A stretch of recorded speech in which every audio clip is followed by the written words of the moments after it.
So we have a question. How does a designer know what reconfigurable mechanisms to pick for her design? Yeah, I can answer that. And are there design rules? Yeah. Actually, that's a very good question in a sense that in VRF world, or in microwave terahertz, whatever, there are no rules written anywhere. What reconfiguration mechanism, like whether you're going to use a pin diode as a switch, or a MEMS, or a memristor, or you're going to use physical reconfigurability, or whatever other mechanism, like a material that changes. It depends on the application. For example, if it's a space-related application, then MEMS are harder or more radiation hardened, so you can use those things. And the second, again, is not a rule. It's based on the application. It depends on the speed, how quickly you want to switch things.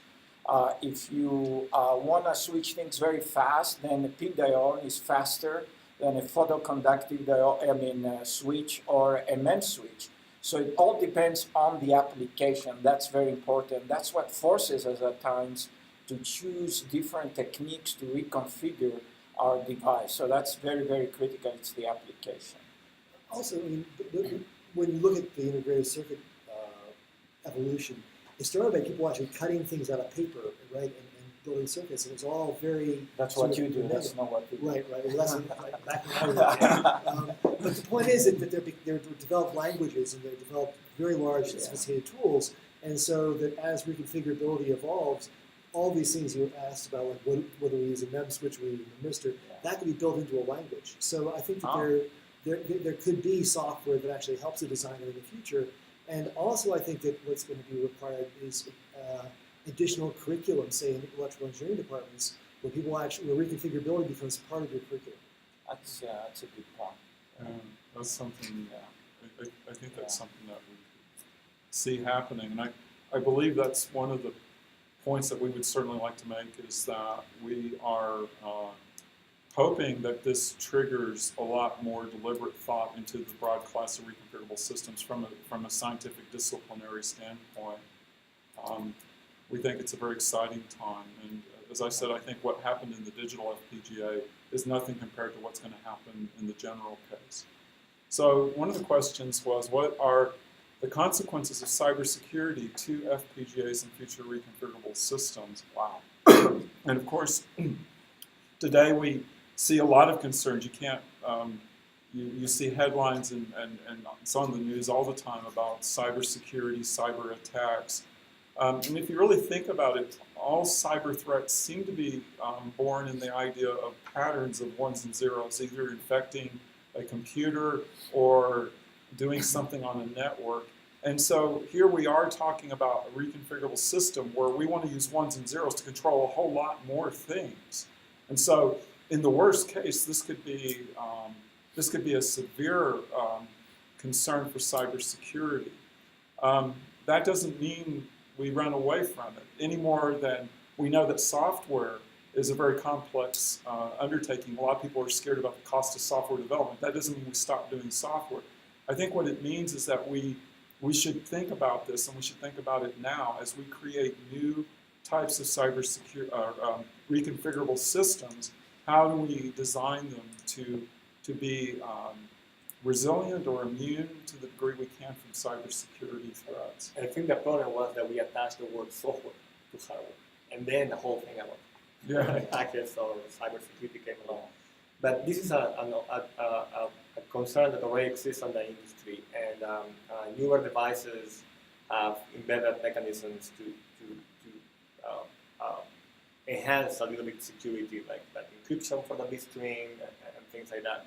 Of course, as we move forward and we are starting to use the capability of reconfiguring the devices on the field, and in some cases by themselves, then we are opening a Pandora box, and there's a whole new world of considerations that we need to take on. So I think cybersecurity, at least on the FPGA world, is a very, very interesting and very hot topic right now of research. Yeah. Can I add that this idea of multi-domain reconfigurability comes in play here?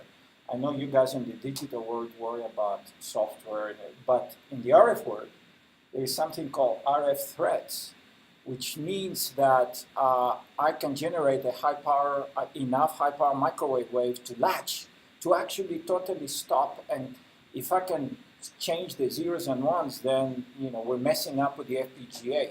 So having a reconfigurable RF system up front in your system where you can tell whether you're being attacked or not to channel the things, so then you don't, and you protect the FPGA, that's also very, so cyber security or cyber attacks or whatever, it really affects a lot of areas, a lot of domains, but definitely in the end, it's the microprocessor that you need to protect and the clock in a digital circuit.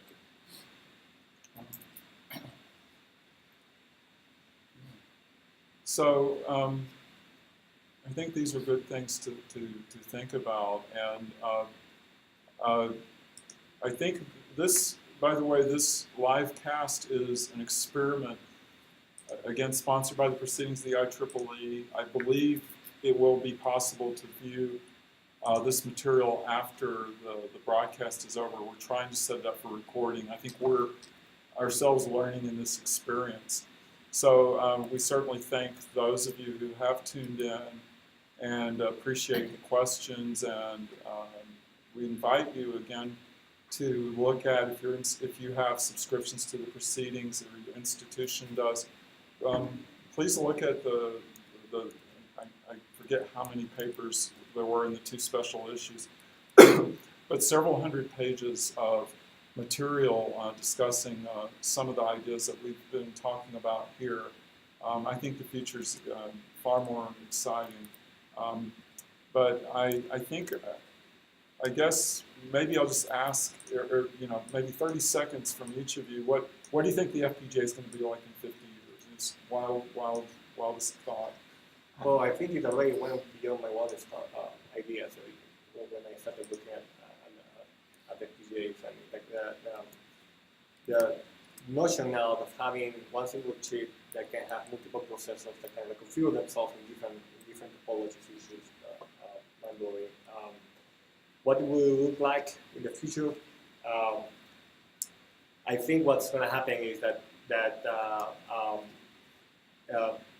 like we've been talking about, there's going to be a merge of domains, right? Eventually, we're going to have FPGAs that will include not only digital systems but analog within, and being able to reconfigure both of them within the same framework, the same platform. I think that will be the ultimate goal, and I don't think we're too far from it. If there is the way teams working on it and having public research.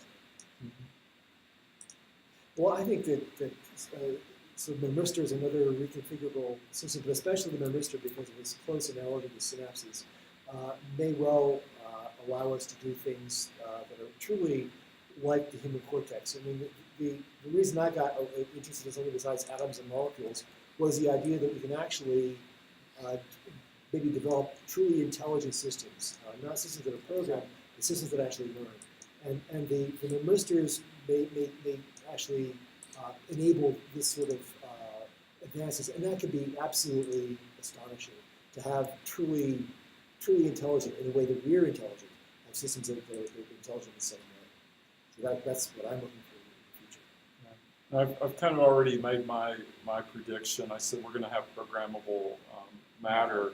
I think we're going to have 3D, and I think we're going to have cellular. So these will be systems that are broken into little blocks, and those blocks will be highly configurable. And I think if you look at metamorphic robots, imagine those shrinking like Moore's Law every few years. I think that, I mean, it's a wild prediction.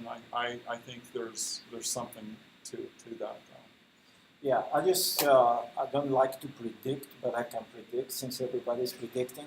But basically, I'm looking for new materials and new ways of creating new microwave and RF systems that could be based on FPGAs and software, systems that are very intelligent, that actually they are autonomous and they can predict, their own behavior and their own reaction, that based on what happens out there.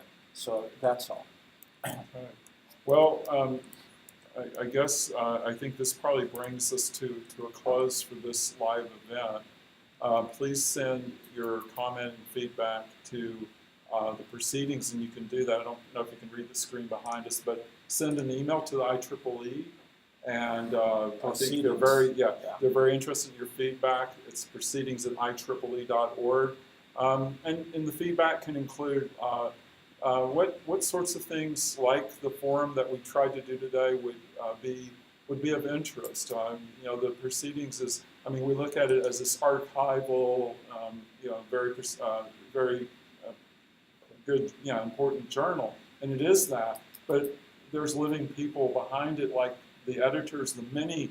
If I could fill this room with all the people involved with the production of the special issue, and certainly the staff at the IEEE who have been so helpful in our experience. So there's a bunch of live people connected with this, and so I think we're trying to figure out in the 21st century what are the additional outlets that like events such as this.